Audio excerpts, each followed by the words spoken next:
Schnarchen ist keine harmlose Sache. Sie sollten es nicht unterschätzen.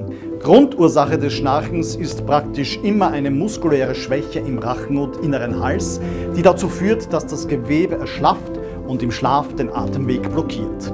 Wir haben das Wissen und die Erfahrung von Dario, mit der bis zu 80% seiner Patienten bereits Erfolg hatten, in eine App gepackt und machen es so global verfügbar. Snowfree.